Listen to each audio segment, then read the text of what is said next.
Are you struggling for consistency in your sim racing? Does your iRating look like a roller coaster? If so, we have good news for you. The way to get more consistent is to first understand what you're doing differently than the professionals. And VRS is the answer. With our competitive subscription, you will have the telemetry, setups, tutorials, and everything else you need to fully analyze your driving. Our data packs and the ability to compare your driving with the best in the world will show you exactly where to adjust your inputs, change your driving line, and shave seconds off of your lap times. And our powerful and precise Direct Force Pro wheelbase and precision pedals are being used by some of the world's best drivers. All these champions agree that VRS hardware is not just the best on the market, it's also priced well below the competition. So if you're looking to upgrade to direct drive and the best pedals in sim racing, VRS is your answer. If you want to get better, get faster, and make it happen sooner rather than later, you owe it to yourself to find out why so many people are switching to VRS. You'll be so glad that you did. Visit www.virtualracingschool.com and learn why the best use VRS.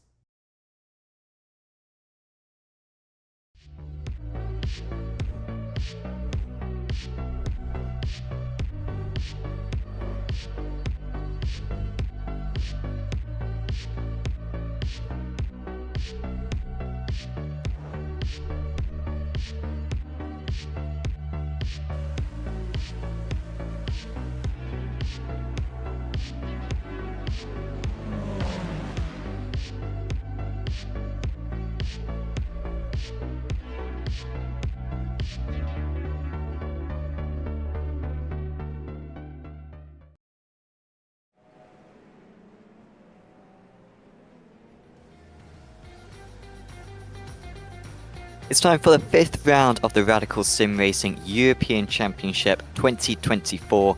After 8 races of exciting action, we head to one of the oldest circuits of them all on the iRacing sim, Barber Motorsports Park. Welcome to Apex Racing TV. We'll be bringing you both races tonight, a 15-minute race 1 and a 45-minute race 2, to decide who is going to be leading the championship, which is looking closer than it has done since the beginning of the season. 5 or 6 drivers right in play for the Pro Championship, and several others playing for the AMS as well. My name is Sam Fitzpatrick, alongside me is Aaron Smith. Lee Thompson is bringing you this stream on our YouTube channel. And Aaron, we have had some really close racing so far, and just the competitiveness of this series has meant that, certainly in the Pro category, there's genuinely 5, 6, maybe even more drivers who have a good shot, because no one's been able to have a clear run at it for all 8 races so far. Yeah, and you'd gotta say that's probably a good thing that it is super close. The AM Championship is looking a little bit more dead and set, although last time out at Interlagos it was very chaotic in the AMs. It was literally, in both races, the AM leader always seemed to have some kind of issues. It was just chaos last time out. Tom Euler, of course, is one of the drivers in the AMs who you would say has looked more like a pro so far this season. He's been really good, really impressive from him.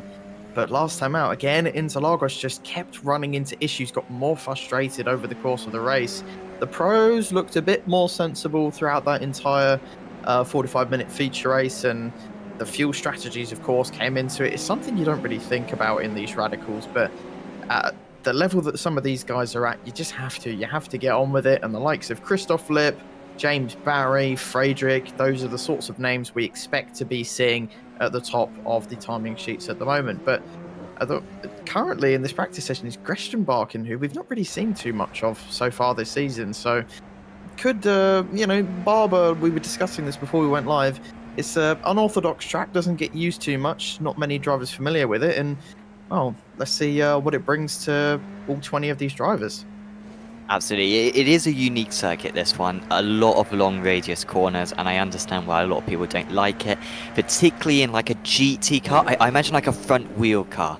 a front-wheel drive car is probably just the worst thing in the world around the circuit, because you want to get on the power, but obviously you have to be patient, and knowing that, you know, once you apply that throttle, you're going to understeer out. And of course, overtaking really tricky as well around this circuit. Turn 3, if anyone watches the IndyCar racing around here, turn 3 is always the place, or turn 4, I guess, is always the place where overtaking is made. That's the downhill left-handed hairpin.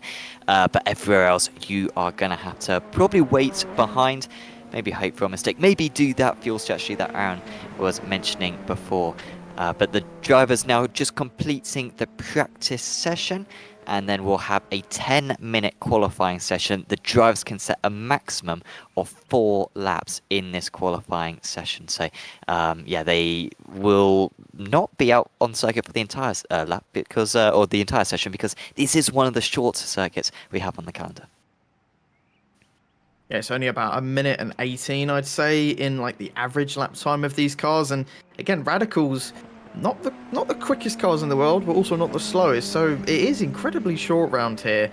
And I'm looking at my track map right now, and it's one of these American tracks where, I mean, I think Road America has this as well, where it's 7A, 7B, 7. Why? Just have it be turn 5, So, turn 6, turn 7. Like I can't remember who it was, but I did a commentary around this circuit like a year ago or something, and it may have been JR Gregory, I'm not entirely sure, but he basically came up with corner names for all the corners, and he basically named them after all like the statues on the side of the track. So I think you got a spider on the side of the track. So I think turn 4 is spider now, he decided. I feel like there might be Sisyphus as well, the guy who pushes up a rock up a hill. I think he's around here somewhere. So basically, if you see an ornament next to the circuit, just call the corner after that, and I think that'll be easier for everyone to understand, rather than the 5B, 5C, like you said. Well, they've got about another lap, I'd say, before we actually see some competitive lap times. So we may as well go through some championship standings. And like we were discussing, the pros is, I mean, the top 4 separated by 5 points. And like you were mentioning, there are a couple guys in there as well who could potentially sneak their way in there as well. We've got Carter Lundy, who we know is quick. The quick, yeah. IGL Coatings guys, all of them are pretty fast.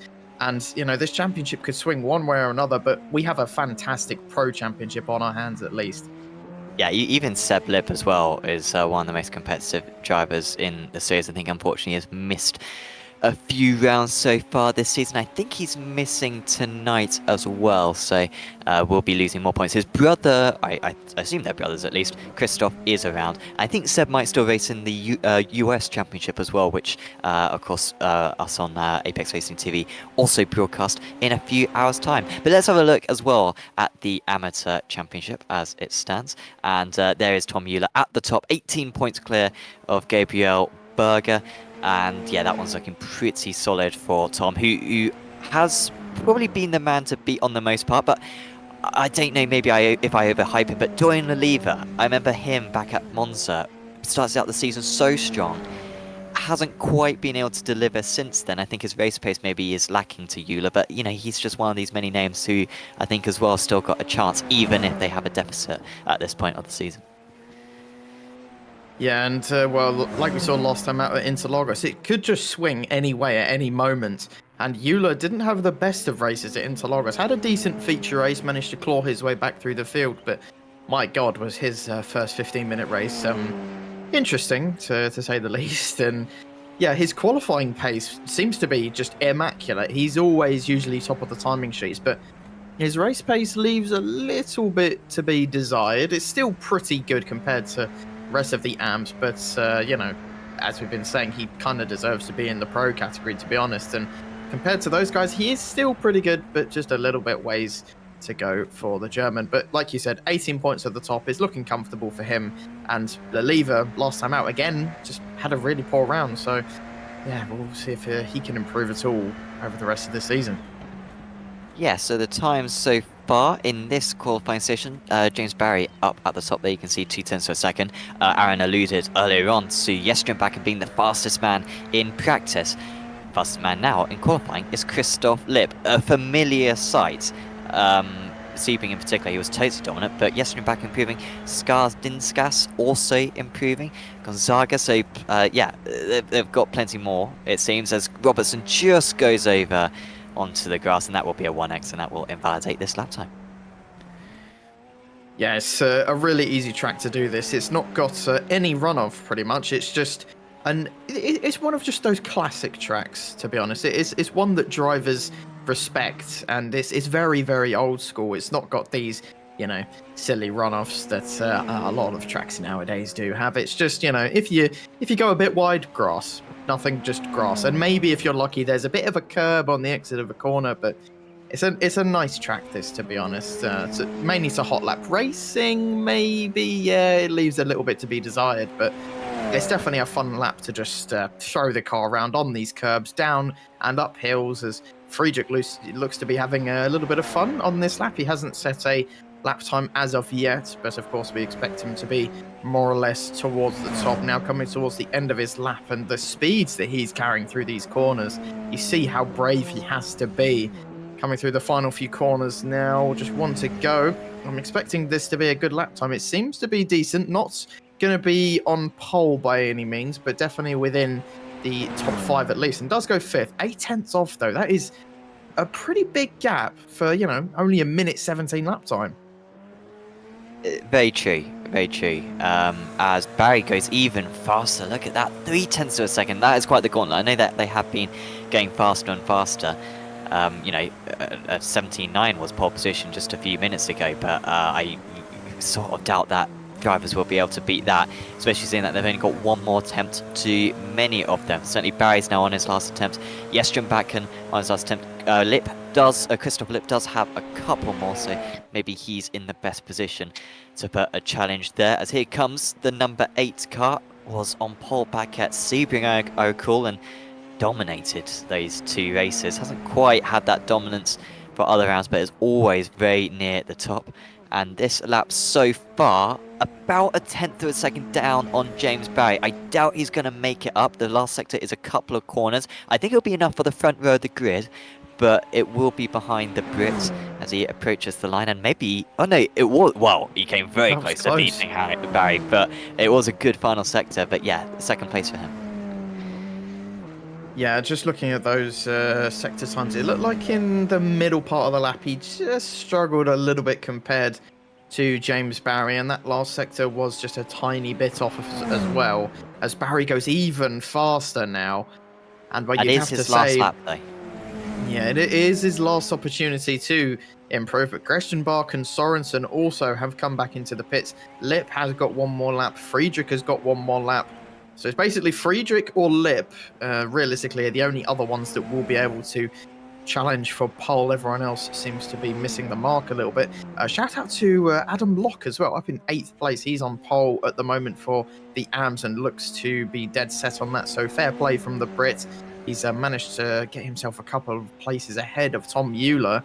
And yeah, that's disappointing for Tom. Of course, he seems to be fairly dominant in qualifying, as Lip has gone into the pit lane. He hasn't finished his last lap, so it looks like he's going to be James Barry's first pole of the season. Fair play.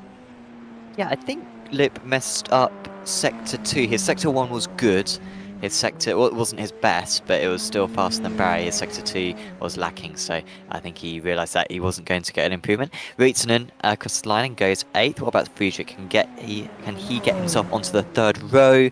No, he cannot. That was a few hundred slower than his best lap. Menno de Graaf, one of the few drivers left out on circuit. But besides that, it's just Sauli Reitinen is the only driver who hasn't completed all 4 of his laps. Stefan Mellis maybe getting a little bit of extra practice in. Good first sector though for Reitinen actually here. A decent second sector, so we'll see how he does for the rest of the lap. I mean, this is a tyre killer, and so I wouldn't be surprised if by the time they get to this 4th lap, they are struggling a bit.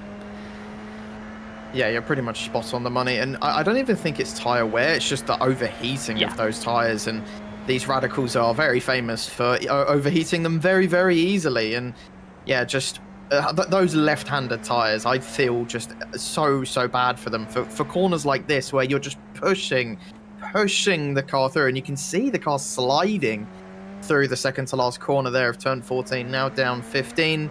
Doesn't look like it's going to be an improvement. Those last few corners really did hurt him, so he'll probably stay in P8. As you said, those tyres really harming him, and yeah, he didn't improve on his lap time, and that's going to be the end of qualifying pretty much for everyone. And a couple shocks in there. James Barry looks a very, very impressive performance by him. Greshton Barkin as well up there. Would have expected better from Friedrich, considering he's been fighting for the win over the last few rounds. You know, it took the fight to Christoph Leb all the way until the end in Interlagos. But yeah, down in 7th, that's, you got to be honest, that's not very good from him at all. Yeah, that is disappointing from him. I'm trying to figure out if he's won a race so far this season, but I don't think he has. Like you said last time out, he managed to get 2nd place. Oh no, I think he won race 2 in round 3. Apologies to Andres Frederick. So he hasn't won a race 1 so far this season. Now, it doesn't look like he's going to do it today either. Like you said, starting all the way down in 7th place. But let's have a look at the grid order then. It is James Barry on pole position ahead of Christoph Lipp. Mats Jestrom-Bakken and Lasse Sorensen form the second row of the grid. Then it's Bjorklund, Kyriakopoulos, Friedrich, Reitinen, Adam Locke, great qualifying from him, top of the amateur drivers. There's Alexander Scaret, Tom Euler, Gabriel Berger in 12th. Then it is Dorian Leliva, Gordon Hogg, Jorge Gonzaga, expect to see Gonzaga making up places, Mike Busson, Edgarus Skardinskis, Menno de Graaf, Damien Guy, Guy Robertson and Stefan Mellis, who we were watching, of course, in these final couple of minutes of qualifying. He lines up in 21st. Well, we've got this first sprint race, basically, 15 minutes of utter chaos, and I've got to be honest, I'm kind of scared for this first lap. It's going to be just, you know, we saw it in IndyCar a couple of weeks ago. At this type of track, on those first few laps, you just have to go for it, and especially down into turn 4, yeah, we might see a couple dive bombs. Some may work better than others, and hope everyone can keep it clean and we can have some good racing. But I'd be lying if I said I wasn't scared. Absolutely. We've even seen it in real life recently. Some big crashes around this circuit. Let's hope that all 21 cars get through this first lap nice and safely. The lights are coming on. A standing start here for race 1 of the evening.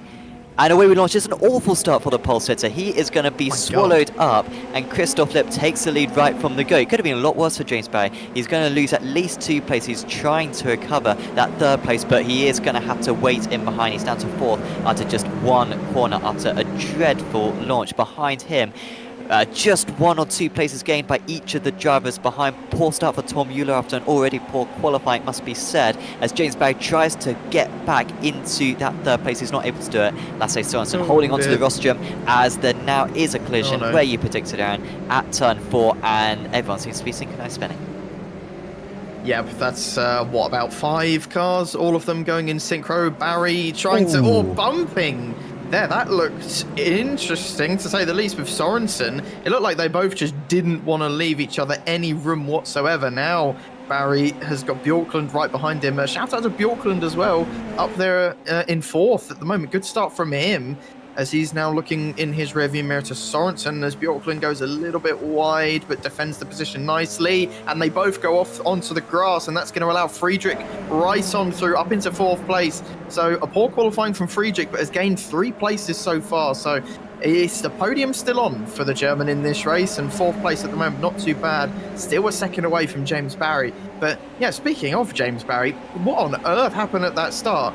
It just looked like he was distracted or something, and here goes Bjorklund, who's been hit into, I believe, that's, I can't tell who that was, and Leliva's now up to 2nd place. Honestly, the grid has just shuffled up completely, as Locke's down in 17th place, the man who started on a pole in AMS. Euler's also in the pits. We've got a couple cars in the pits already. That's not what you want to see for the championship leaders at all, but honestly, I mean, I predicted a chaotic start, but I didn't think it would be this bad. Yeah, that was pretty crazy. I think it all happened down at the hairpin. Like, everyone got, I mean, the worst start of everyone was Barry, and you're absolutely right. Like, it wasn't even so he got wheel spin. It was as though he just didn't go when the red lights were gone. The type of person you'd as we now see what happen to Adam Locke. So of course he had a decent start. I think he may have been down one place, but still running in the top 10. And then he's been hit by the car number 2. And everything happened after that. Scoret actually got through that cleaner than everyone else. He's up to 8th, but others weren't so lucky. Yeah, you got to say that's going to be on Scoret there. He kind of started everything, and then yeah, just more and more chaos, cars spinning, crashing into each other, and then that got worse.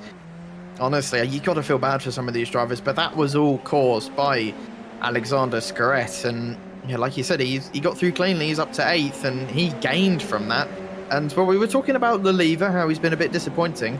Well, I don't think he'll be complaining at the moment. Up to 7th. That's incredible for him. And if he can stay there, that's a nice chunk of championship points on both Locke and Euler and the other drivers in that AM Championship as well. So he will be laughing all the way to the bank at the moment. And looks to have some decent pace as well. He's not amazingly quick, but not amazingly slow. And you have to say, he's looking rather good right now, Mr. Frenchman. And of all the tracks to get like a good launch at, this is a good one. Like at Monza, you're just going to lose those places again, whereas here you can definitely hold on to it. Come on, JP Auckland's trying to prove me wrong by going for 8th position. A little bit of contact. Bjorkland's actually got very good pace on the outside here, but he's got to take such a long line. Seems like the drivers are preferring the tighter line through this penultimate corner. But Bjorkland is being able to pull it off. He gets the inside for the final corner, and that's a very good move. It's not over yet. Into turn 1 they'll head. This is a very short radius corner, counter to pretty much every other corner on the circuit as they rush through there. But again, Bjorkland not needing the racing line. He's strong enough on the marbles, and he's up into 8th position. That is a very good effort. Yeah, I'm clapping to that. Bjorkland, hats off. That was very, very impressive. And now Scoret's under pressure from Kirakopoulos behind, manages to hold on to that one. And so I have to say, I would expect a little bit better from Scoret. It's not been his best race so far. And of course, that's a big pile up on the first lap. And yeah, I was really expecting it to either end up, in a big accident, but they both kept it clean. So fair play to both drivers. But back at the front then, Lep seems to just be in a world of his own. He's pulling away to the rest of the field at a rate of knots, 2 seconds ahead of Greshtenbach, and Barry's now catching back up to the Norwegian. Barry seems to be the quickest man on the track in terms of relative pace. Let's see what kind of lap times they do when they cross the line. Greshtenbach seems to be struggling a little bit in these opening few laps. And, what could have been for Barry had he got a good launch? He could be up there fighting with Lip right now, but instead it's probably going to be PT for him. We've got about 10 minutes to go in this race. And, well, is he going to learn when we come to that next race, that feature race? Is it going to be more from James Barry? Yeah, well, he's left himself a task now because, of course, the race 2 grid is set by the race 1 results. And so you really needed a good start because that may have compromised the rest of his weekend.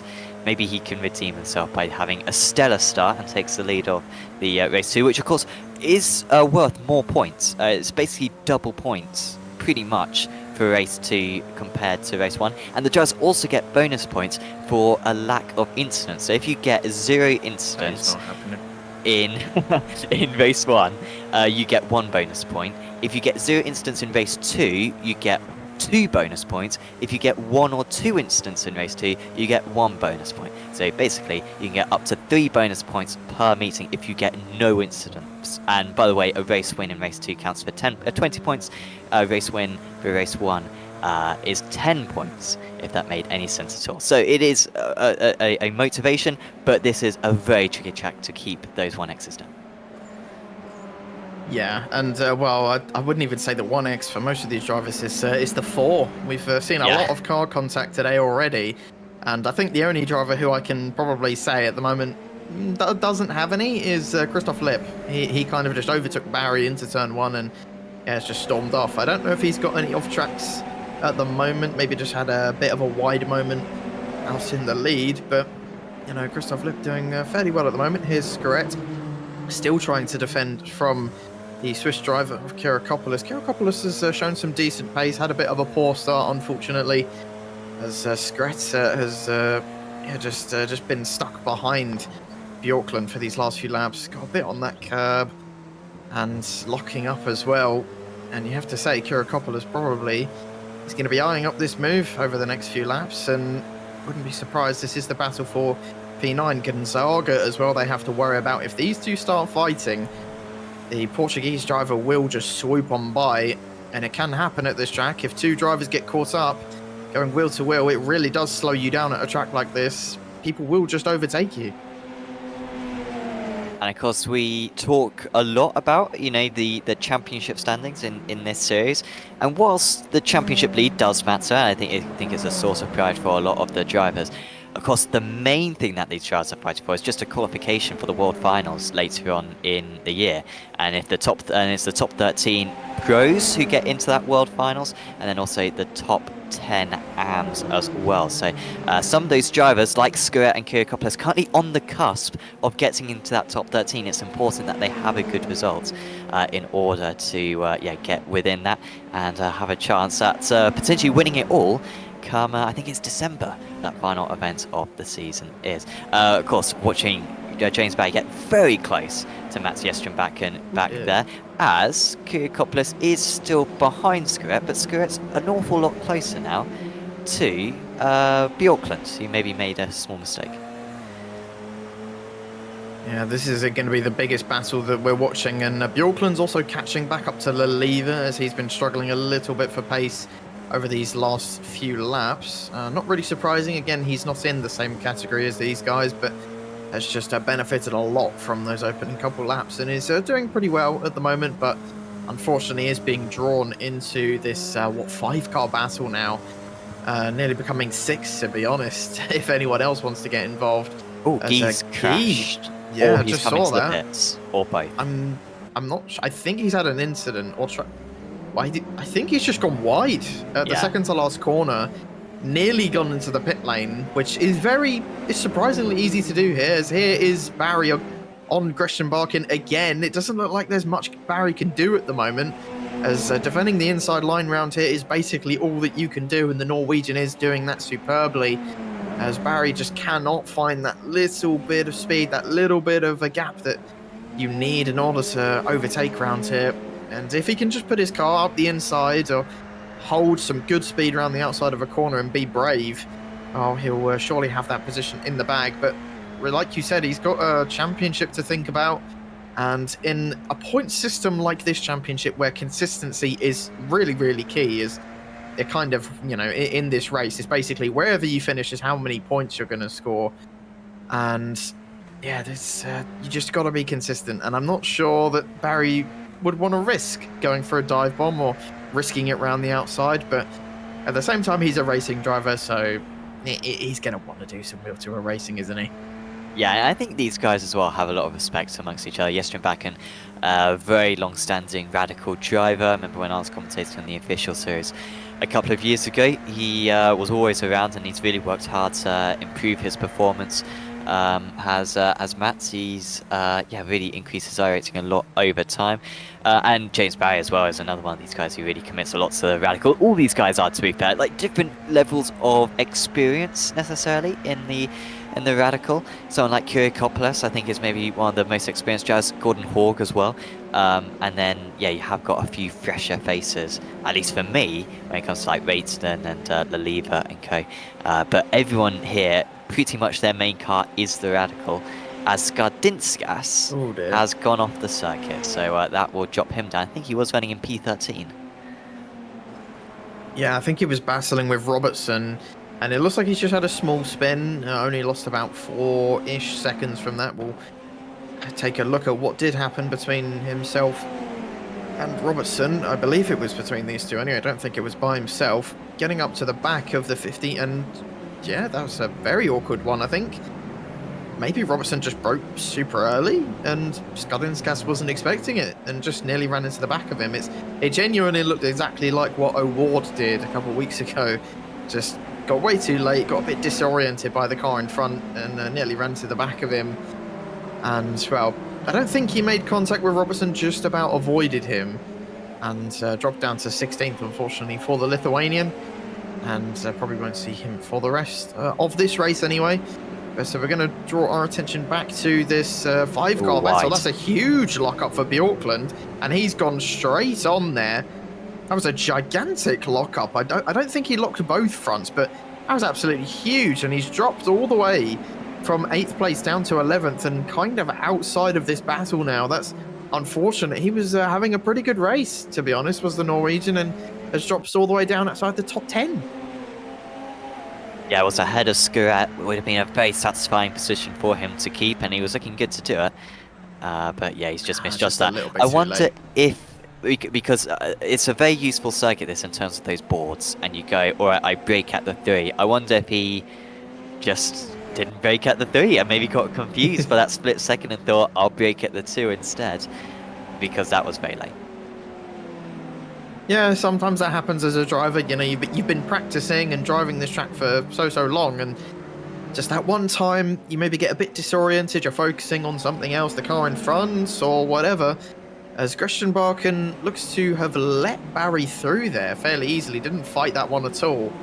And well, you have to say Barry has been the quicker driver out of those two during this race anyway. And Christian Barken literally just let him through, didn't fight it at all. So, a bit weird. But, I mean, clean racing, I guess, and doesn't want to fight it.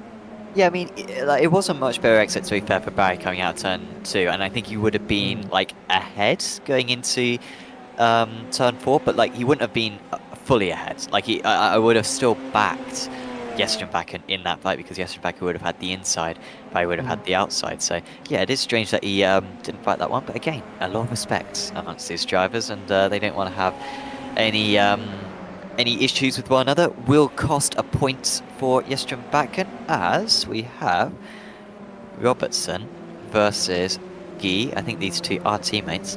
And was that Robertson just moving past? No, I think that's actually Robertson falling into the clutches of Damien Guy at the moment. This is the battle for 14th and 15th.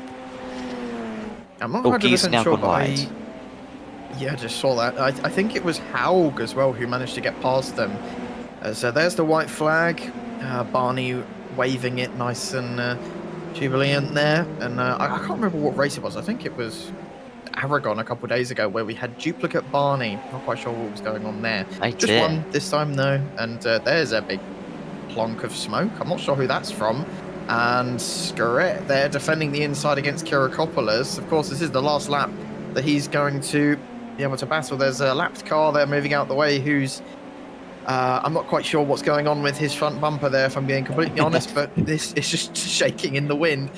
And Laliva looking awfully comfortable. I don't think Laliva is actually going to be under that much pressure on this lap. It's going to be mainly Scaret behind for Kirakopoulos and Gonzaga.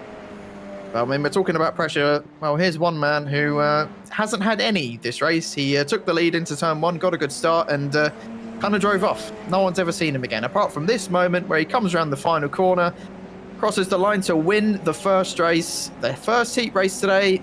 Fantastic job from Christoph Lipp. Barry eventually does come home second place. We'll probably expect a bit better from him in that next race as Kirakopoulos tries around the final corner, but nothing doing there. Laliva, though, impressive for him. P7, hats off to the Frenchman. Nice chunk of points for him in that AM category as he finishes a long way ahead of Locke and especially Euler, who's down in 18th, and he's definitely going to be one of the drivers we're going to be looking at in the next race.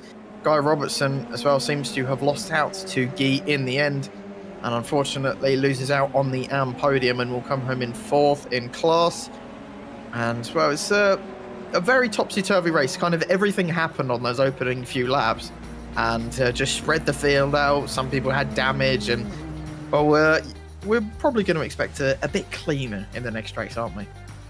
Yeah, and I think we saw that just how easy it is to make mistakes around the circuit as well. Like the issues that we had were mainly solo mistakes, at least after lap 1.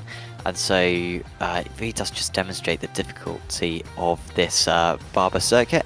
As we have a look at those official results, Christoph Lipp, this does mean, I'm not entirely sure what the situation with the bonus points is, but going into this round, Friedrich was 3 points ahead of Lipp, and obviously Lip has just beaten Friedrich by 3 positions, which is worth 3 points. So they might be tied on points now in the championship, those two. So that is pretty cool.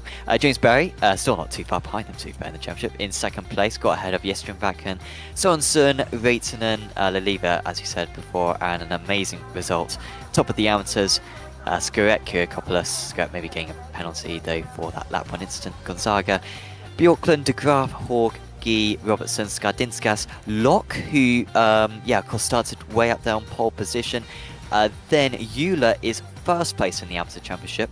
Berger is second place in the Amateur Championship. So it was an awful day for both of them, and great stuff for Leliva. Melis and Bisson even further behind. Bisson barely getting underway. We now have a 5-minute break until the second race of the evening starts. Do let us know in chat who you are cheering on for these races, or any other thoughts you have about the racing that we're seeing here at Barber, or the championship on the whole.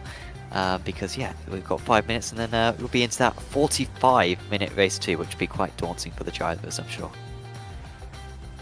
Yeah, definitely. And it's a completely different race, isn't it? This first 15-minute race is very similar to the official one that they do. I think that's only about 5 minutes longer, and they're very familiar with that one. But this next one is over double the length. You've got to think about fuel. You've got to manage those tyres all the way until the end as well. And it's a completely different ball game, one that these drivers won't be used to unless they have done some practice over the last 2 weeks to make sure they get in those tyres and fuel strategies locked down. And well, we've seen the likes of James Barry be just an absolute god on fuel strategy, and might expect something similar here today. I mean, he has been at least about a second quicker than some other people in those pit stops, and that does save you a huge chunk of time when you actually come back out onto the track. And he's put himself in podium positions, possibly even race-winning positions on occasion. And will he be able to do a similar thing today? It's a bit more of a difficult track to manage the fuel and tyres, so maybe we'll see a bit less of a gap in those pit stops today. I'm trying to think of the corners where you would mainly fuel save, and I guess it would be mainly down into turn 4, turn 7 as well. Those are kind of the main corners I'm thinking about. The rest of the track, you've just got to be gentle with the car and manage those tyres, make sure they don't overheat, and probably don't get involved in too many battles either. It's going to be a genuinely completely different race. Yeah, it's going to be very, very different. I'm just looking at the results as well so far this season for James Barry, and that second place there was his 4th second place of the season.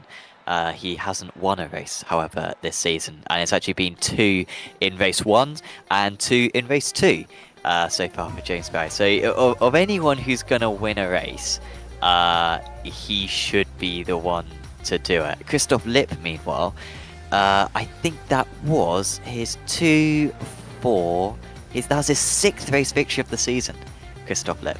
That is incredible. That was only the 9th race of the season, and yet he's won 6 of them. Of course, he is tied in the championship leads. He missed 1 round the championship. That's sort of arguably why he's not a bit further clear. Albeit, to be fair, I think Andres Friedrich may have missed a round as well so far this season. So yeah, really does just demonstrate that when Lip's on it, he is very tricky to beat, and from pole position this time around, he'll be even more tricky to beat. Yeah, he seems to be very good off the start and just seems to be really consistent. The only time we've seen Lip maybe fumble a little bit is in strategy. He's been pretty good, but not one of the best. And as well, a couple times he has faltered a little bit in wheel-to-wheel racing, just had a couple little errors here and there. But I mean, like you said, 6 out of 9 is a pretty decent ratio, and you'd also expect him to be way ahead of the championship. But I think you're correct in saying that he literally will be level on points with Friedrich, although we'll be leading, I'm guessing, on countback, which he won't be complaining at all. And I don't think he would have gotten I genuinely, in that first race, I don't think anyone got the bonus point for off tracks, if I'm going to be completely honest. But maybe 1 or 2 drivers further down the order in the midfield, but further at the top, I think I did see at one moment the likes of Lip and Barry just had a little bit of an off, and unfortunately would have picked up incident points for that. But We're at the end of the 5-minute break, and now we prepare for a long haul into the 45-minute one. Yes, Christoph Lipp on pole position then. This is the results of race 1 from the grid for race 2. But remember, it's double the points on offer. James Barry in second place, then it's Mats Jesterbakken, Andreas Friedrich, Lasse Sorensen, Sauli Reitinen, Dorian Laliva with a fantastic chance. Remember, you score points for your class position. He's so far ahead of the other AMs. This is a great chance for him. Then it's Scaret, Kyrikopoulos, Gonzaga, Bjorklund, De Graaf in 12th, Horg, Guy, Robertson, Skadinskas, Locke, Euler, Berger, Mellis and Buson. And the lights are coming on then for race 2 of the evening. 20 points on offer in each of the classes at the end of 45 minutes of action. And away we launch. It's an awful start again for James Barry, and he's giving himself a big challenge. So too are 2 of the drivers at the back who have had a huge hit, and there's been 3 wide contacts into that's Barry again. He found himself on the outside 3 wide. That was a battle for about 7th place. And that time it definitely was wheel spin. He did not get away, and his potentially fantastic evening has turned very, very bad. So it's Lipp leading the way. Pulls up for Jesterbakken as well. We should say he wasn't able to profit. And so it's Friedrich up into second place. Sorensen's now gone off the circuit. He may have collided with Jesterbakken perhaps, and is going to be at the rear of the field. Skardinskas is top of the AMs somehow. He's up into 7th. What a start. I mean, I don't even know what to say at that start, to be honest. Again, just Barber. I mean, I think that's the only thing I can say. Just absolute chaos, no matter where you look. Apart from Christoph Lipp, who, again, has just stormed off into the lead. 8/10 ahead of Friedrich, who's up into second place. Amazing start by him. But we've seen now, that's Laliva around the outside of Skadinskas. Fair play. The Frenchman unfortunately lost the lead on that opening few corners, but has just gained it back in absolute superb fashion. But not to take away from Skadinskas, who, like you said, Sam, had an absolutely amazing start, up from 16th place. Barry's gone into the pits. Wow. I don't think he'll be able to get to the end from now. I could be wrong, though. It could just be on the cusp, but wow, what a horrible start from Barry again. That's Euler wide. Yes, that is Euler. So yeah, Euler hasn't really been able to profit from all this, has he? You would have expected him to be someone a bit like Skardinskas, who's gained loads of places, but it has not been the case. Laliva, by the way, was forced wide. Someone broke way too late into turn 4 as Euler's breaking too late as well. Man, this is bad stuff for Tom Euler at the moment, isn't it? He is really struggling to get his rhythm on this Barber circuit. I'm sure he'll find it by the end of the 45 minutes, but he's got a lot of catching up to do. Bjorklund up 7 places. He started 11th. Yeah, and unfortunately after Bjorklund had that incident where he just broke far too late in that last race, he's just gone, okay, I'm just going to overtake everyone on that first lap again. I think he did the exact same thing in that first race, got up to 4th, and unfortunately just slipped further down the order as the race went on, and let's hope it doesn't happen this time and he can get a decent result. Kyrikopoulos again finding himself behind Bjorklund, and luckily this time Scaret is nowhere near him, and Scaret's had a pretty awful start. He's down a few places in 12th. It's been a topsy-turvy again here at Barber on these opening few laps, and I don't think that's going to be the end of it, as there's Bjorklund completely missing the apex of turn 3, and luckily he holds the inside line, and looked like Kyrikopoulos just lifted off a bit there. Doesn't really want to get involved in a fight this early on, as Euler makes his way past Mellis, who's made a mistake. And, well, I mean, it's just chaos again. And, well, it's a long race, 45-minute long, and it doesn't look like anyone's remembering that fact. They're thinking it's still the 15-minute race. Reitinen the next to get past Skardinskas, but Skardinskas might come back, and he has, as Edgarus, and Reitinen has to remain in 9th place. Good start for Berger, actually. He did have a very disappointing race 1. Not a good start for Locke. You can just see him in the background there. He's gone onto the grass through the triple chicane, and the supercharged motorsport driver now down into 14th place. Good news is, I guess, is that we've only got a couple of drivers with serious damage. Buson didn't take the start. De Graaf is 1 lap down, but is still racing. And then, James Barry had to take repairs. Everyone else is still out there with the exact same car as they started the race. I think Buson did take this. I think it was one of the cars. Oh, really? instantly went into the wall. I think there were two cars that just ploughed into the wall. I'm not sure if he was one of them. Unfortunately, Sam, I'm not able to see Oh, there this was replay. another awful start for, I think it was Scuret. Yeah, Scuret had an awful start. It was even worse than Barry's. Scuret was almost last, and then we also had Hawk, who we saw there, I think, spin off the line. Here's Menno de Graaf. I think that might be Hawk next to us on the grid. Oh, de Graaf just saw Scuret stationary in front of him, had nowhere to go, and then I think Hawk, unfortunately, had nowhere to go himself and crashed into them. Mike Buisson did take the start then, and he went wide. He was orange car, and did he collect it? Oh, he sort of did. Did he just give up? And then he thought, nah, this ain't for me. I'm going home.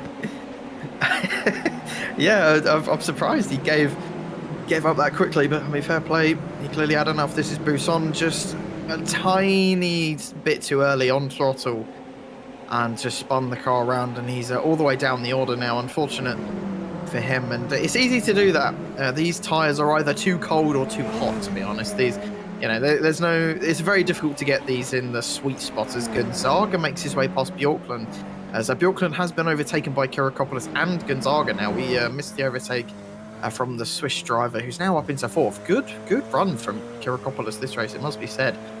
I think there's some battling going on in the midfield. Reitinen still battling with Berger, who, like you said, has had a pretty good start. It could about get even better for him. He's up the inside of Reitinen, and you've got to say this looks the better line. Reitinen trying to hold it round the outside. Can't do it, though, and good overtake from the Brit up to 9th place.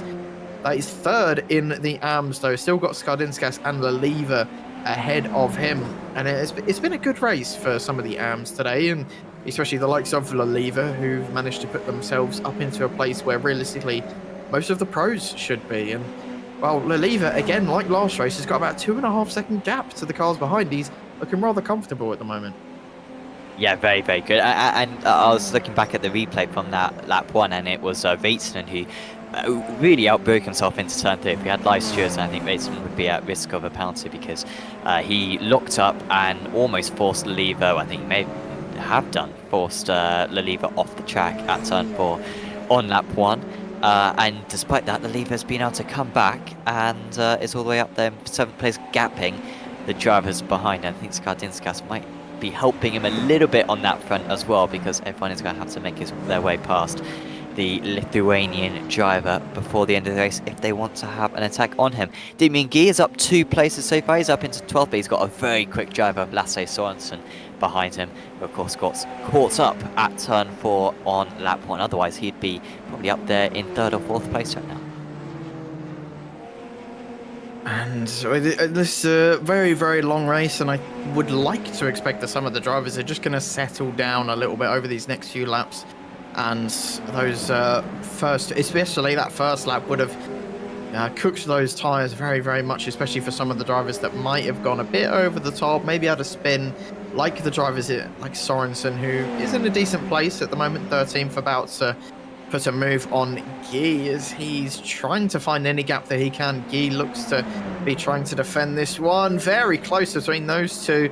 Guy does not want to give this one up. He is in 4th in the AMS right now. It's some good points, but I think eventually he will have to give up the place to Sorensen. Got to be careful of Locke as well, who's looking to try and gain any position that he can, and eventually Sorensen swoops around the outside and overtakes and puts himself up into 12th place, and gives himself another task of catching up to the guys ahead.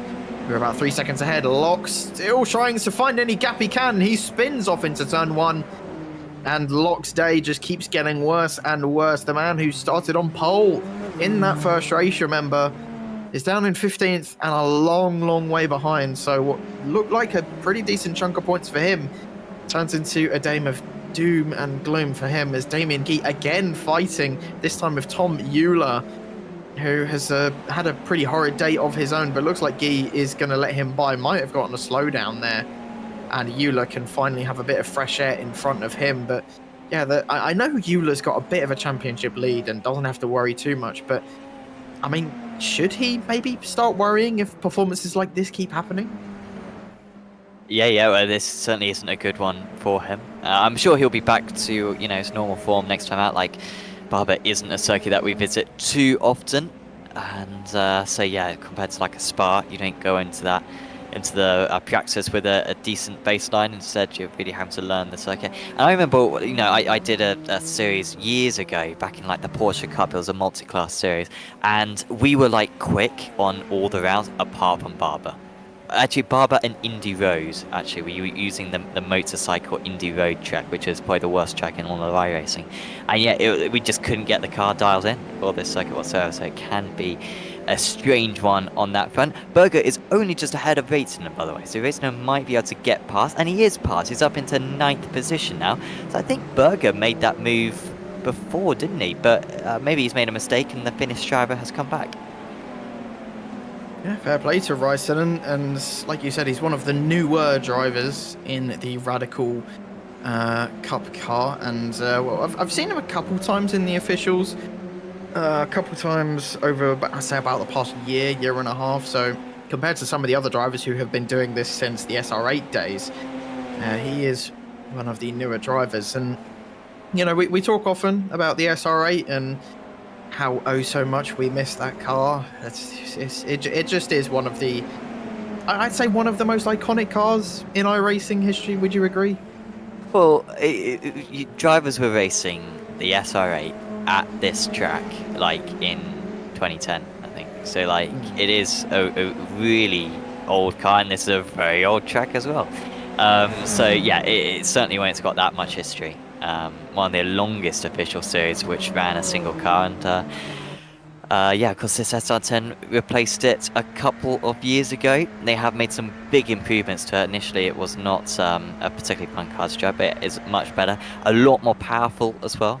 It's this SR10, not as easy through the corners, but overall it is a bit faster and a real challenge, as Berger is finding himself. He's actually starting to fall back now as Berger. He just seems to have lost his rhythm a bit, maybe overheated those tyres, and Skret's going to be putting a bit more pain on that SR10 now, and the car number 2 is up into 10th place. He can start chasing down Raitzinen ahead. Yeah, Skret has had a pretty decent few laps, just been putting some nice lap times down onto the board, and possibly could be looking at finishing, I'd say P8 looks to be the most realistic, as Leliva actually, talking of Leliva, Bjorklund's made another mistake, and it looks to be a kind of a repeat of the first race, where has a good start, gets up to 4th, and then just sorts of mistake after mistake and tumbles down the order. As our first driver into the pits, this is Lasse Sorensen. Doesn't look to be unscheduled, looks to be completely normal, comes in for fuel.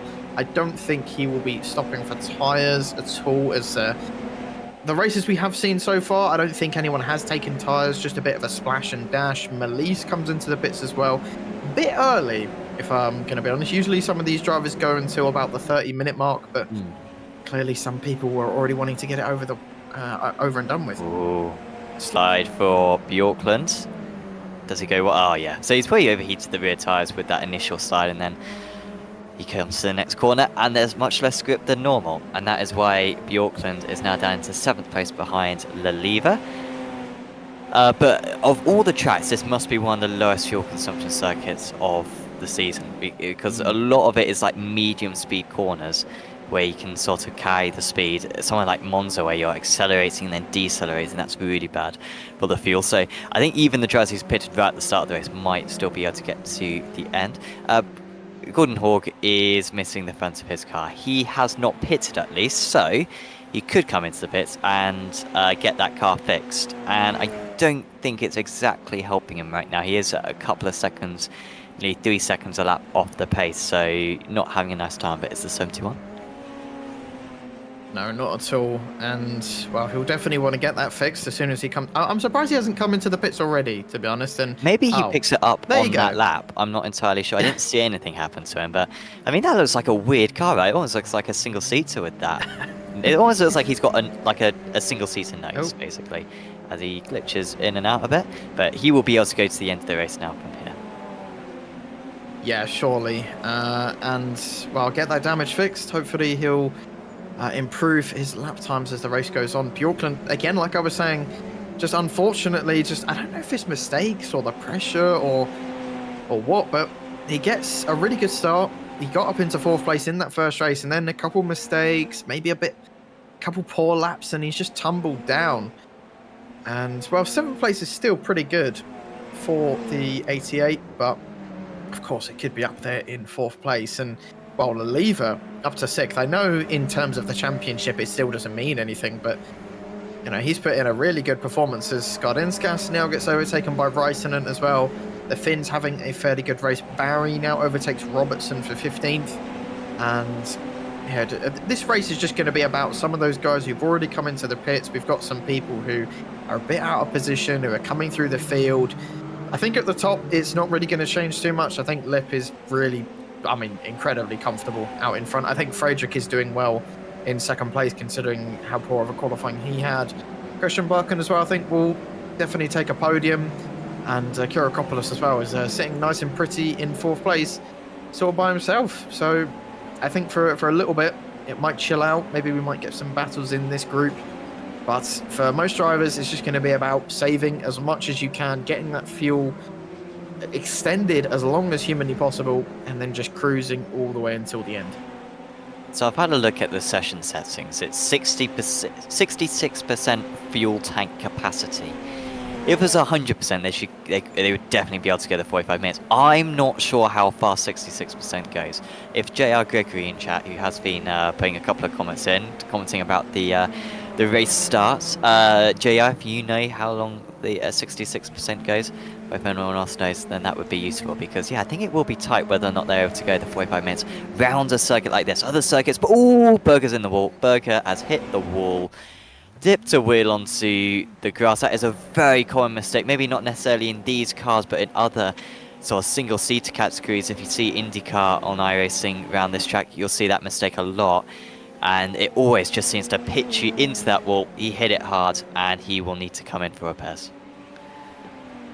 Yeah, unfortunate for Gabriel. He was having a good race as well. It was nice and comfortable. I think he was up to 11th, and yeah, just one tiny mistake, and he's pretty much brought an end to his race, unfortunately. And it's definitely a day to remember, not to remember, God, for Gabriel Berger. It's been very negative pretty horrid mindset if he's remembering these things over the others. He needs to sort himself out.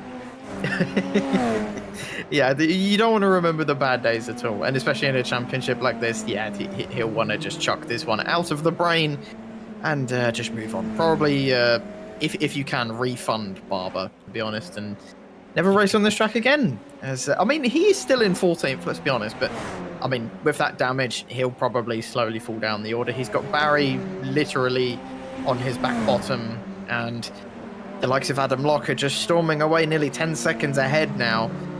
And, well, he'll probably come into the pits at the end of this lap, and yeah, he's been overtaken by Barry now. You know, that kind of damage, suspension, I suspect a bit of aero as well. And he does come into the pits, unsurprisingly. I can imagine the front of that SR10 is destroyed, probably more than we saw with Gordon Haug. And we probably won't see too much of him for the rest of the day, unfortunately. But that's what you get at the track like this. Of Barber as Skaret now gets past Skardinskas, who the Lithuanian's been struggling a little bit on these past few laps, it has to be said. But let's Skaret through nice and easy there, doesn't fight it too much, and it's down to 10th and a long way off of Leliva, 6 seconds up the road. Yeah, I'm still not like 100% certain that Leliva will win this race. I don't know. I just feel like there's something that might happen. And we have seen, of course, several mistakes so far from drivers. And Leliva's been one of the ones who hasn't made a mistake.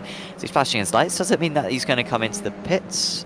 No, I don't know why he's flashing the lights. I think it's the lapped car.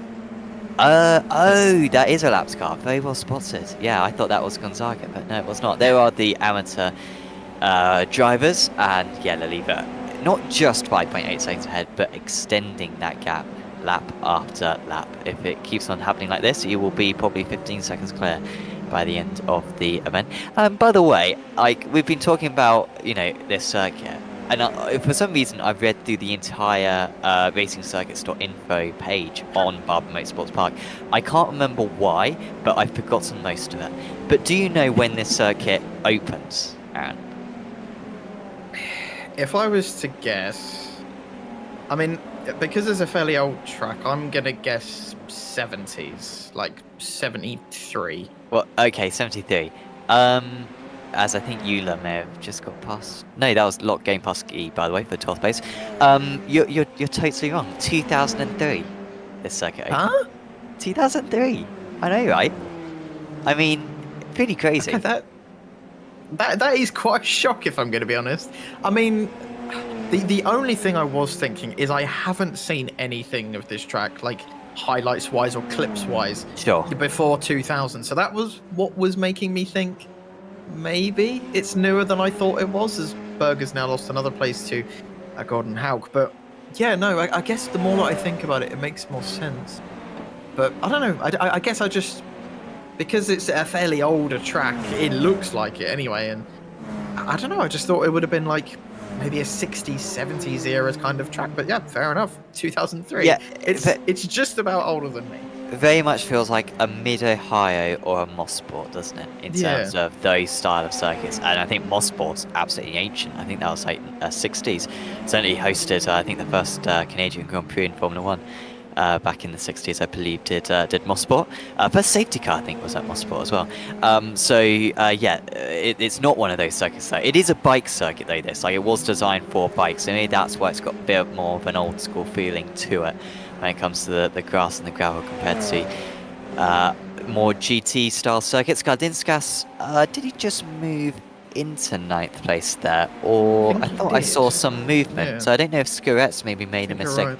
I'm not seeing any bad sector times from Skuret, but maybe something. Yes, he did just go off. And in fact, actually, Skardinskas went off as well, maybe to avoid him. So they've had an incident between the two of them. Don't run into the back of him. Ooh, No, yeah. he did just lose it by himself to Skuret. And Skardinskas did a very good job at avoiding him. Just got on the brakes, and then once Skuret's car started stopping, he managed to pick his way past. Yeah, that could have been really bad. Not a mistake we've seen today yet, though. So fair enough, as Laliva is flashing his lights again, but I don't think there's anyone in front of him. So I don't know if he's just doing it to the camera, just waving to us. I'm not sure. If so, hello, Laliva. You're doing well, mate. You know, keep going. But he's got Bjorkland behind him and Ryson, who, like we've been mentioning, has done pretty well in this race. He was a little bit anonymous in that first one. But this time, maybe the longer format is coming into his own, and he looks to be on for a pretty decent finish here today. He can get as high as, I'd say, 5th place. Can Ryton, if he keeps on this type of pace. But Laliva, like we saw in the first race, he's pretty good at defending. Could really hold faster guys behind fairly easily. Looks like Bjorkland is lifting off a little bit there. Looks like he's trying to save fuel at this point in the race, unsurprisingly. Now into the second to last corner, which is probably one of the longest corners known to man. It feels like it anyway. It's kind of similar to turn 3 at Spain, Catalonia, where it just keeps going, and then it eventually ends, and then you've got another corner that kind of goes on for a long time as well. This corner as well, turn 3, has a similar feel. This track kind of has a lot of those sort of 90, 180 degree corners, which just keep going around the outside. I think that very much taps into the motorcycle side of this. Like Barcelona, for example, is a bit of a motorcycle. So I think maybe something like Losail as well in Qatar is a bit more of a bike circuit as well. They do tend to be designed maybe like Mugello as well, perhaps, in terms of like long radius corners, kind of fast staying corners, whereas in cars you're going to have a few more sorts of short apex corners instead.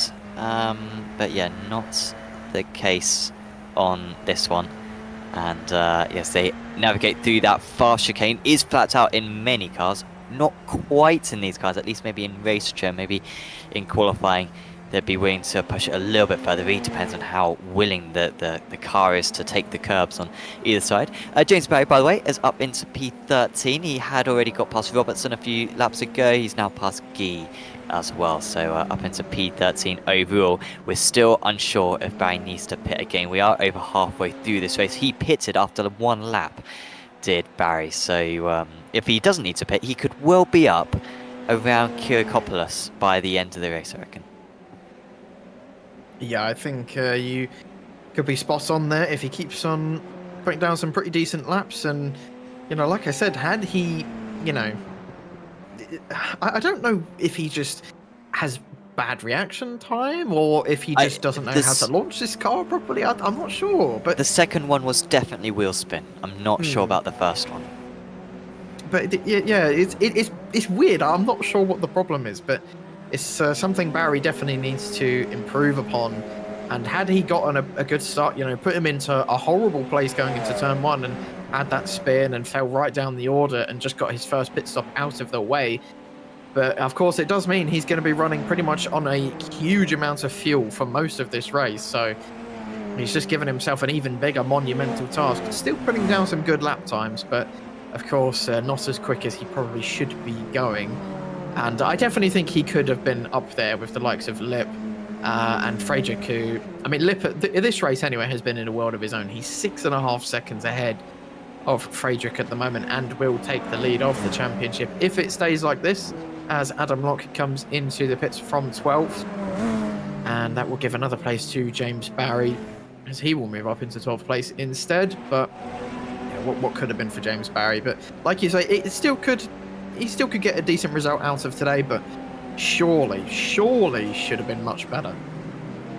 Yeah, and as this is going very close, that is Bjorkland ahead of Reitinen. And yeah, that's just a maintenance of the positions, isn't it? No change there. But yeah, I mean, you question it. Had he not messed up that first race start, would he have been able to hold on to the lead for that first race? And I think it's very possible that he would have done. You know, Lip isn't the most aggressive driver out there. He wouldn't have gone for any unreasonable moves, and I think maybe with the difficulty of overtaking around here, maybe he would have held on. I think in this race probably a bit harder, especially seeing that P2 has the advantage that they can save fuel and potentially go for a different strategy, which can mean that they can get ahead even if they can't pass on track. But yeah, I think a first and a second, or a second and a second, could have been in play for Barry after what was a fantastic qualifying lap earlier on to put him on pole position. We watched that all back at Alexander Skuret, who of course lost that place to Skardinskas a few laps ago, but he's now back within 0.7 of a second again. Yeah, this is going to be a battle that I think will go on for pretty much the whole of the race. They seem to be fairly equal in terms of pace anyway. Skuret maybe has a little bit of an advantage, you'd say, but you know, the track position, like you were saying, is very much important around here, and the car ahead has a huge advantage compared to the cars behind. As we've seen Leliva in that first race, he managed to defend really well and is doing the same at the moment to Bjorkland, who, again, you'd say is the faster driver, but Leliva's just defending for his life and holding on to that 6th place. Of course, it doesn't change anything in terms of points, so Leliva doesn't have to fight this. But why not? Why not just finish 6th in an amateur car and you know, put yourself out there? Say, you know, I've put on an impressive performance, and he has. The Frenchman, he's been very impressive today so far. But can he hold on to the 2 cars like he did in that first race? Of course, we've still got the pit stops left to go. Can he jump ahead of his fellow compatriots? He's got, again, a huge gap to 2nd place in the AM, so even if he does lose out to Bjorkland and Reitinen, it won't be the end of the world for him, and it would just be, you know, oh well, could have finished a couple places higher but still got the maximum points that I could. But we were talking about James Barry and how he's had a bit of a torrid time. He is putting some really good laps though. He's holding on to the leaders at the moment. And again, with more fuel in the car, he's pretty much setting similar pace to the leaders. And well, you would say that, you know, like I said, had he gotten a good start, had he been up there, he could have taken the fight right to Lip. I truly believe that. Yes, yeah, he would have been right there. I don't recall his starts being as bad as well for the rest of the season, so is a strange one on that one. By the way, I'm looking through like more stuff about Barber Motorsports Park, and annoyingly, apparently the turn 5 and 6. So I think that's the downhill chicane, I believe, is turn 5 and 6. That's nicknamed Charlotte's Web. So we can call that. Sorry, that's the hairpin. So we can call that Charlotte's Web. For some sort of reason, they haven't changed the map as Skardinskas comes into the pits now. But I mean, they're really being given a bone, Barber Motorsports Park, and they're not going with it. And unfortunately, they refuse to change the names of some of these corners to proper words. But we can at least rename that corner on the track. So here it is, Tom. You're going up towards Charlotte's Web at the moment, and running in that 10th position. Still yet to take his pit stop. James Barry, of course, top of the Jazz, who has taken that pit stop. And of course, you know, if you're watching along, you may be thinking, well, if the drivers pit now, then they can get an undercut when it comes to tyres. The drivers won't be changing tyres. They don't need to take enough fuel in order for tyres to be worthwhile. I believe the tyres are taken simultaneously in this car, but even if you're going to do that, you're going to be stationed for an extra 15 seconds, so it's definitely not worth going for that expense. And also Thomas Engels in chat saying, the track is older than me, lol. So Thomas, a young fellow, and we can be a not... What is older than you? Oh, crikey. Yeah. All you young people. Had enough. And yeah, that's annoying. Well, yeah. Yeah, it's just a year older than me, so it's not too much, but yeah, I'm disappointed in myself for not being older than the track. But yeah, we found out that yeah, I think a couple other corner names I know. The downhill chicane that you were talking about, I think that is called the Corkscrew. And of course, that's yeah. a send and a half from Bjorklund on Laliva. This one has been coming for a while, and Laliva doesn't really defend that too much and just lets Bjorklund go. And finally, the Norwegian has got past the Frenchman and can just look into the distance as Barry gets past Tom Hewlett as well. That's for 10th place. And Barry seems to be on an absolute charge today. He still could be on for a podium, you know. Like you were talking about, Sam. Like, it's very much possible. Like, his pace is as good as Lip. Like, he's lapping really quick. Like, I don't think he'll win because his lap one was so bad that he was probably like 10 seconds behind by the time he came into the pits. But, like, he could get second place here. He could definitely get second place. Arguably, Friedrich should pit now in order to get track position. That would leave him vulnerable against Yesterbacken because obviously Yesterbacken would have a lower tank and so would maybe be able to go faster. But it might be something worth considering for Friedrich if he's aware of Barry's pace.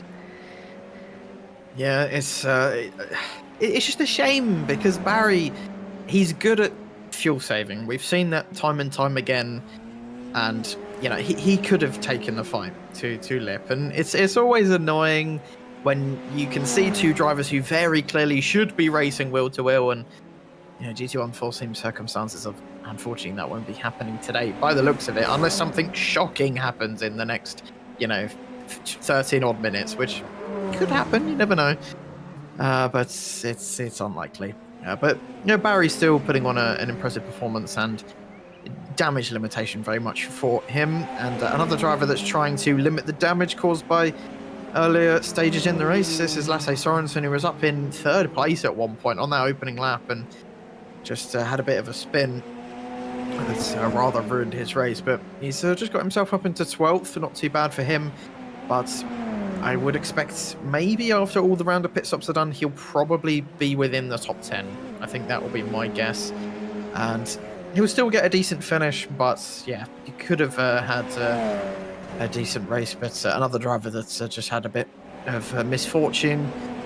And Bjorklund, another driver who's maybe, you know, caused his own luck, unfortunately. A couple of mistakes here and there, dropping him down to 6th place. But he's still had some impressive pace today, and he's slowly improving as the season goes on. As Guy now comes into the pits from 13th, he's one of the later drivers to come in, and I think it's realistically the only the top 10 now that need to stop. Yes, yeah, top 9 and Euler are the only ones who still need to pit. So yeah, Barry. Oh, as Lip has come into the pits, interesting. Okay, so make sure you don't speed. I mean, it helps that corner really slows you down anyway. And into the pits, Christoph Lip comes. And he'll trundle down. Fuji and Yesnu backing him as well, so that's clearly as far as the tank goes. But I mean, we should say as well that like the tank isn't necessarily full. Like it's not necessarily the 66% fuel capacity. This is a fixed setup, and so like the drivers will have the same fuel that they have in the official series instead. So they might be able to go further than 33 minutes. So there's still hope yet for James Barry. As here comes Lip. Where is Barry going to be? That's going to be the big question. Bjorklund was able to go a lap further. They just need to make sure that they don't collide. No rush for Christoph. Here comes Barry. He's not going to be ahead of Friedrich then, so he's going to have some catching up to do. And he's going to be behind Yestrom Bakken as well. So he's in P5. So maybe not quite as high up as I thought he would do. That will turn into P4 once Bjorklund pits. Yeah, it's not as high up as we thought, but it's definitely still on for him, especially with the lap times that he's been doing. You definitely say he's probably one of the favourites to finish on that podium, as he is pretty much setting identical lap times to Lip every other lap, who has been pulling away massively from Friedrich and Grestenbach, well, from the rest of the field, to be honest.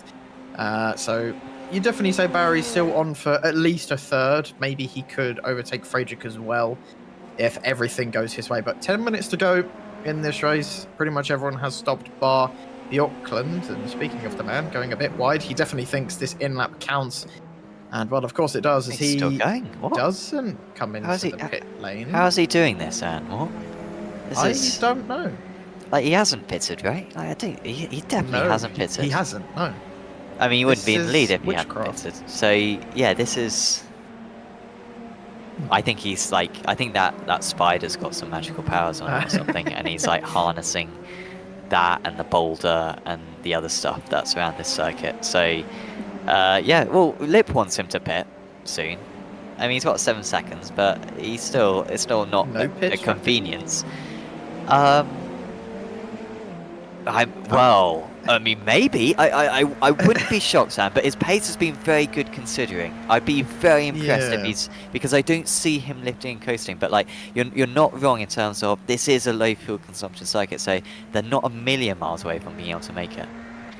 I don't know if this series has a, like, mandatory pit, but, I mean, they kind of force it with the amount of fuel that you're allowed, but... I mean, I doubt. I think we will see him come into the pit at the end of this lap. If he doesn't, I'm at a loss. And iRacing, what the hell? I genuinely, I'm expecting to see him shoot off. He's going left. He's going left. And boo. Okay. he's not done anything suspicious. He is perfectly legit and has extended by 2 laps. I genuinely have no idea how he's done that. But I mean, fair play to the Norwegian. I said he was improving as a driver. I didn't know he could just make his fuel tank bigger, though. I didn't even know that was a thing. But fair play. And there's Andreas Friedrich going a bit wide into turn 1. But yeah, I'd expect Bjorklund probably to come out in 6th place, just ahead of Gonzaga. I mean, this will be close. This will be really close with Gonzaga because he does get to cut the first corner. Bjorklund, they're side by side. Gonzaga is just ahead. Just ahead, but it was a mega quick pit stop there for Bjorklund, and it nearly got him the position against Gonzaga there. He managed to save 2 seconds in the pit stall, and maybe this is his best chance. Don't get caught up in the dirt. Yeah, he's already straight on the rear of the Portuguese driver. Nothing happening at Charlotte's Web, and so he'll head to the corkscrew looking for an overtake, but I don't think it's going to happen. But yeah, real nice work there for Bjorklund. He was clearly saving fuel for that first stint, not being too aggressive, and it nearly got him track position. It certainly got him a decent amount of time. Also, just, let's remember that Bjorklund had a spin in that first stint as well, so it kind of ruined his tyres, and also he lost a few positions, so he's doing well. Don't ruin your tyres more. That was very understeery heading through turns 9 and 10. Now coming through the final sector, very undulating through here. Overtakes are possible. You just have to be incredibly brave. Trust the opponent you're racing against and the car, as that's very wide from Gonzaga, but I think he'll just be okay. And yeah, putting a lot of lock into this car kind of needs it, to be honest. You're waiting for that front end to turn in, desperately trying, especially at a track like this where you're just endlessly waiting for the car to just bite and grip into that corner. And eventually it does, and eventually you make it through the corner. But as a driver, if you get on throttle just a tiny bit too early, if you put maybe like a couple degrees more steering lock than you should, you'll end up in the grass, and it will be pretty much over. Your day will just be over, and you'll get to take some pictures with Charlotte's Web at least. Yes, yeah. Yeah. Not too much longer then in this race to go, 5.5 minutes. Of course, a reminder that we are broadcasting the US division of this series later on. That is in about 4 hours time. So if you want to watch more Radicals at Barber in this exact same format with a few of these similar drives as well, I think Christoph Lipp is one of the drives in the US series as well, you can tune into that on Apex Racing TV. Do check that out. And of course, do check out all the other streams as well we have on the channel over the next few days. Very packed time of year this still, so we have got lots of different car categories on Apex Racing TV still. So do make sure to subscribe and check it out. As we ride on board with Gonzaga, I can't help but feel though that Bjorkman's best chance has gone now. And again, he's putting a lot of steering lock in. It's a 38-degree track temperature is this one, so it's not boiling. But 40 minutes in on those tyres, they must be feeling with the way that he's driving. Feels like 38-degree track temperature in my room right now. Very jealous of you two in the Apex Centre right now, because you guys have aircon. Feel good. That's what it's I'm not on. say. It's not on, I will say. It's cooled down. I'm in a shirt for only the second time this year. And it is not on at the moment, so it's not too bad. Honestly, I would be using and abusing that aircon at the moment. I've just got my pathetic little tower fan keeping me cool. I don't want to open my window because I despise bugs. I just can't. Sure. I hate them. Well, so yeah, much. yeah, and it's very much with the bugs. It's either window open and lights off, or Exactly. the other way around. So I guess you'd want to see the rest of your room. So I understand that. Yeah, and some people might say, just get a bug net. Well, yeah, but that's effort. So Yeah. I'll just stick with the fan for now. And I have to shut my door as well because, you know, some people in my house have to sleep at this time. So I don't really want to be waking them up with me screaming over a pretend race car. So I will just sacrifice being hot for the moment. For the purposes of this race, I will provide entertainment for everyone sitting at home. We've only got another 3 months of summer, so you know you'll be fine. God. We'll see how it goes. We're not even in summer yet, technically. No, well, I mean, good effort from a few of these judges as well. I mean, I imagine for Gonzaga, I'm not sure what the weather's like, but over in Portugal, but last summer in particular, it was getting absolutely boiling for those guys. It was really, really dangerous for a lot of people. And yeah, still they were, you know, getting out onto on sim racing, even when it was, you know, high 30s, low 40s outside. So yeah, hopefully Gonzaga's able to do all the races this season without any interruptions, as Tom Euler has had an issue. And that has lost him, I think, another 5 or 6 seconds there. He's lost a place as well to Adam Locke. So Euler back down to 14th place overall. I think that's like 6th in class, I believe. Yeah, and well, just goes to... It pretty much sums up Tom Euler's day, to be honest, and too deep into Charlotte's Web again. I mean, yeah, he did that earlier, didn't he? Time and time again, yeah. We were on board with him when he did it earlier on, and again, just... simple mistake, and he's going to lose out a lot in the championship for the second round in a row.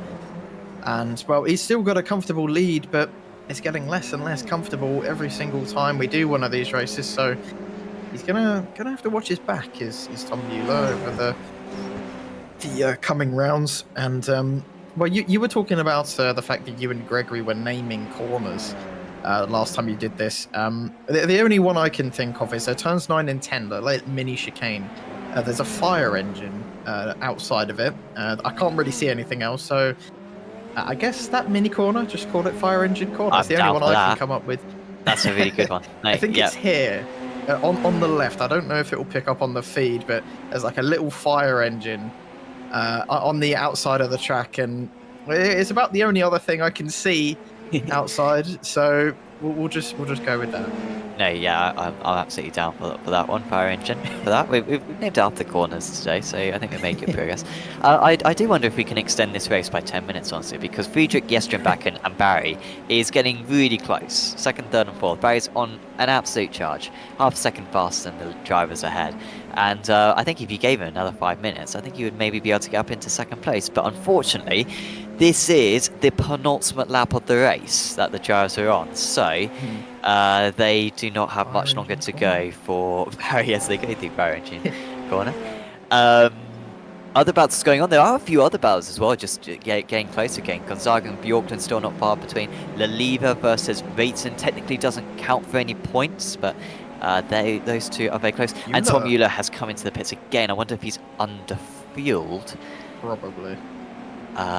Yeah, so that's not good for him. He might be lapped again, actually. He needs to make sure he gets across the line because Christoph Lipp is going to approach and he will put another lap on him. So if he was one lap down, then coming into the pits has sort of solved that because he's not going to have to do an extra lap now.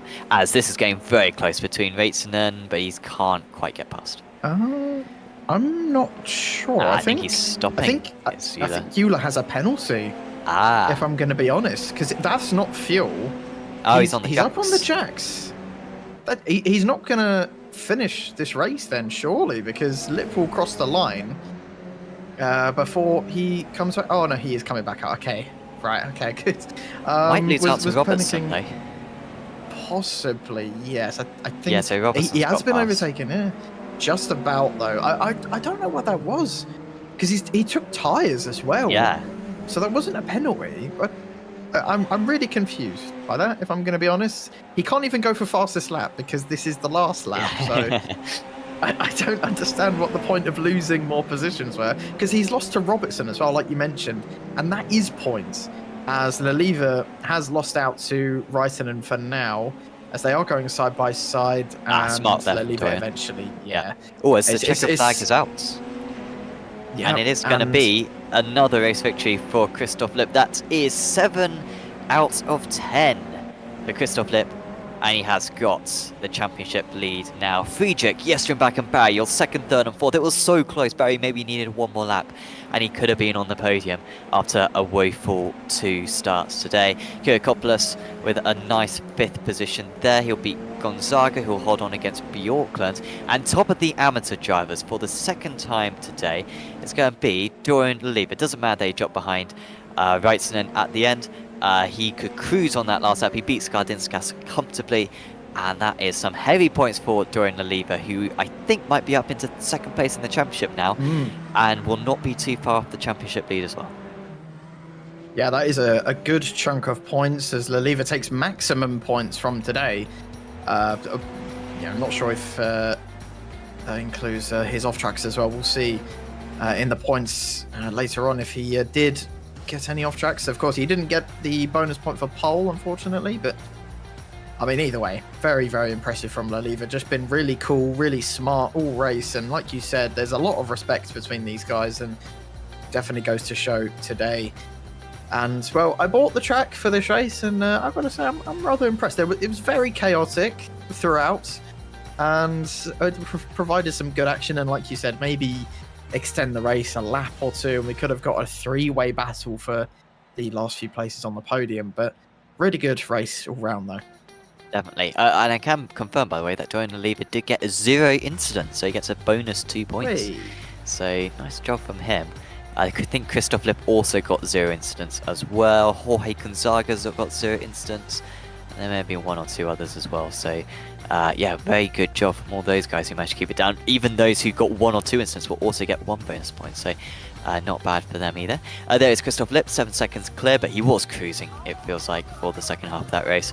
Friedrich held on against Jestrenback, and he may have been backing off a little bit as well in the closing stages because he just needed to confirm that runners-up spot. Jestrenback in third, of course. There's Barry, Kyriakopoulos, Gonzaga, Bjorklund, Sorensen, who recovered well, actually, did Sorensen after a poor start. A couple more laps for him as well, and he may have got up into 6th.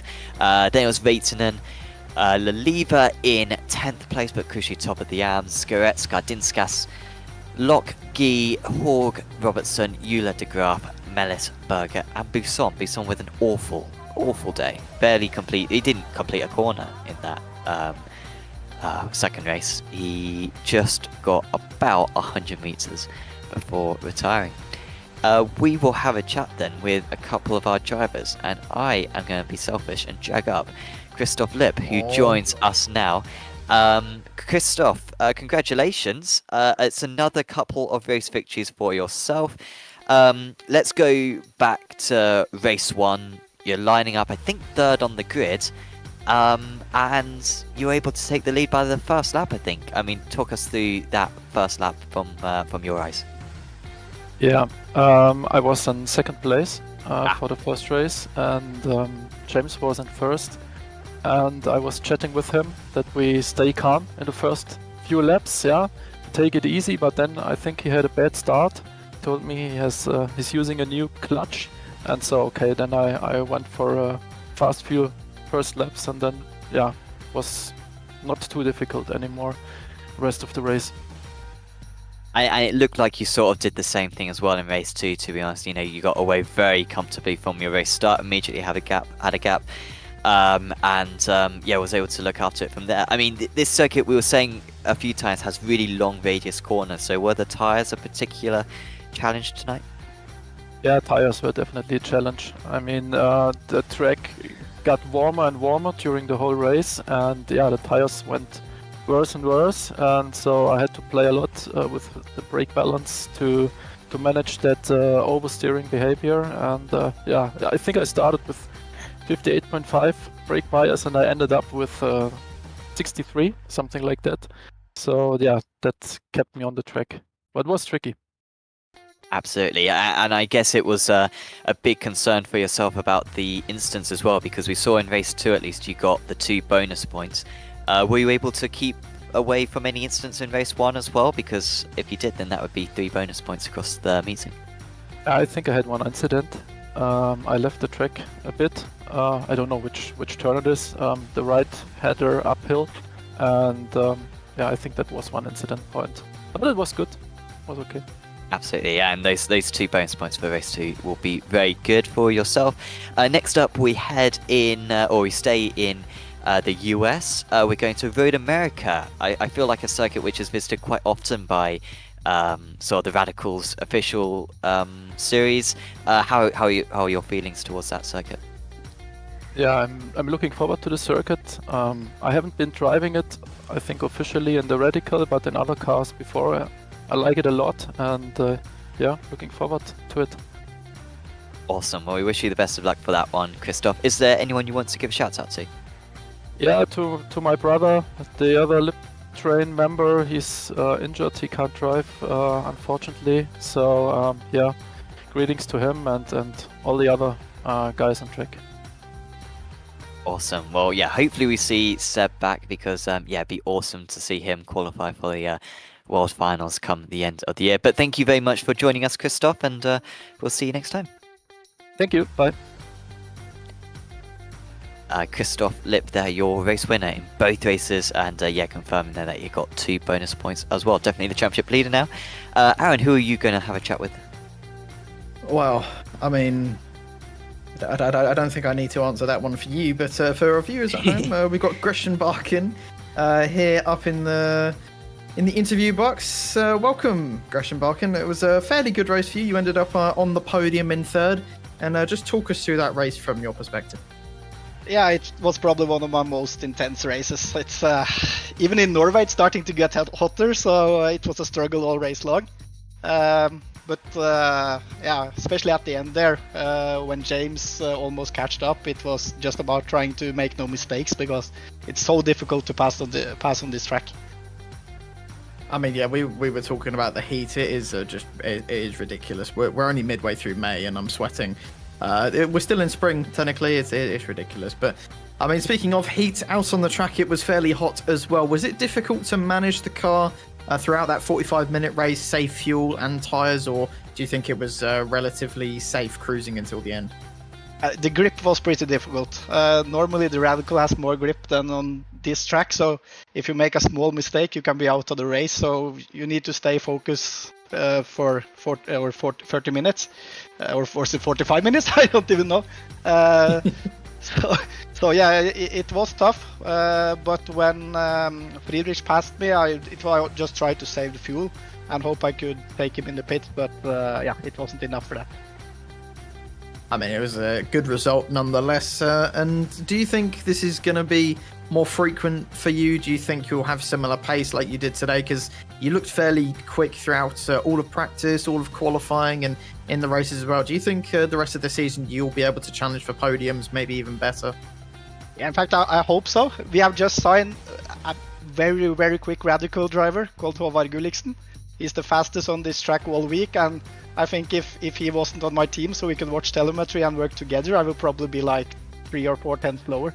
So I hope that we can keep on working and get similar results for the end of the season as well. Wow, sounds like we're going to be seeing a lot more from you this season. And well, before we let you go, anyone you want to give a quick mention or shout out to? Yeah, for sure. Obviously, you guys for this great broadcast. And also our sponsors, RJL Coatings, Sande Trafikkskole and Elverdi. Well, thank you, Gresham Barkin, and congratulations on the 3rd place in the feature race, and good luck for the rest of the season. Thank you. So next up we'll have a chat with James Barry, who joins us now. James, can you hear us all right? Yes, hello guys. Awesome. Well, congratulations on the most part there, because your pace was absolutely phenomenal today. Talk us through that qualifying lap, because I think it may have been perhaps your first pole of the season, and yeah, it looked like a really good lap. Yeah, I don't have much to say about the lap. I can just say that I really enjoyed this track. I had a great feeling around here, and a lot of people seem to struggle. So yeah, it was all downhill from there, but I was happy to get that pole. It was nice. Definitely. And then we've already heard from Christoph, apparently you have a new clutch, and it didn't seem like that was helping you too much out there. Yeah, so I got a new wheel this week, and I was practicing the starts all week with the new dual clutch, and I was doing it fine on like quite low bite points. And then today, first race I was too scared, so I let the clutch out too slowly, and then second race I think I let it out too quickly, maybe running too low a bite point as well. So I'm going to have to do a lot of practice on that, but when I get it right, I hope it can help. But yeah, didn't help today. Well, you got 6 months until the World Final, so as long as you got it sorted by then you'll be in a good shape for that one. When you were, of course, you managed to do pretty much the whole race on just a tank in the end after pitting on lap 1. How aware were you of where you were in comparison to Andreas and Mats? Because we were trying to figure out about half an hour in whereabouts you were going to come out. Yeah, I didn't know how much time I'd lost at the start. I had to wait for the whole field to go through after spinning at turn 1 because contact on the inside, it was 3 wide. So I was actually looking at the standings, looking at their gap to Christoph, trying to work out how much time they'd be losing, and I knew I'd be somewhere closing in on them. And at the end, I just needed 2 more laps to at least just have a go at Mats, try and get a podium. So it was, anticlimactic, I guess, at the end, but good job from them anyway. Definitely, yeah. I mean, I was saying that we need another 10 minutes because, yeah, you were closing. There was a good battle as well forming for 6th, 7th, and 8th. So yeah, maybe next time we'll have a 50-minute race instead, and it'll be an exciting finish. Well, congratulations, James, out there on that 2nd and 4th. Is there anyone you want to give a shout out to? Just my teammates, as always. It makes it fun doing it with them. So thanks to them, and thanks everyone involved. Awesome. Well, thanks for having a chat with us, and best of luck at Road America. Cheers, guys. See you. James Barry there finishing in 4th position in race 2 and 2nd position in race 1. Well, Aaron, we can now talk about the next round of the championship. It is Road America in 3 weeks' time. A circuit that is just, one of the best in the world, top 5 circuit in the world, I think, for me, and just a really good one in these radicals as well. I think that circuit, in my opinion, is best in sorts of LMP2, sort of low speed prototypes, high speed GT type cars. I think Road America really does thrive. I mean, I agree with you that Road America is one of the best tracks in the world. It's one of my personal favourites. I really do love Road America. And for me, I kind of think it's just good in everything. I think the only thing I genuinely would say it's not great at is the lower speed stuff, like Mazda's, I think Formula 4. It just doesn't, it's a bit too long. It doesn't really suit that kind of racing. It would have amazing racing, don't get me wrong, but I think it's best suited to things like you say, those sort of downforcey GT type cars. I think it was last year they did the event where they had, was it the Road America 500 or 200? I can't remember. Where they had the old Nissan and the Audi. My God, that event was so much fun. I loved flinging both cars around that track. It just felt really, it just suited it so nice. And I think they might be doing it again this year. Well, they did it a few weeks ago. They did it, a couple of months ago. Yeah. Yeah, well then there you go. They did it once last year, and it's just really popular now. So, yeah, it's going to be good. I think Radicals are probably on the limit of it being a good track car combo, but it's going to be good racing. Should be a lot more wheel to wheel than we saw today. Yeah, the draft effects on that circuit is much more prominent than what it is here at Barber, so should be very, very good. Of course, there's many other broadcasts as well coming up soon. We've got the Americas Championship for Radical Sim Racing coming up in a few hours' time. We've also got Apex Racing League Sports Cars. That's the penultimate round, or the third to final round of the season. That's at Nürburgring, the Nordschleife circuit as well. That's tomorrow. We've got Rick Motec Sports Car Series also tomorrow. esports Racing League also tomorrow. Air Race Porsche Cups on Friday. Then we've got the Radicals official series, the Radical Esports Cup on Friday.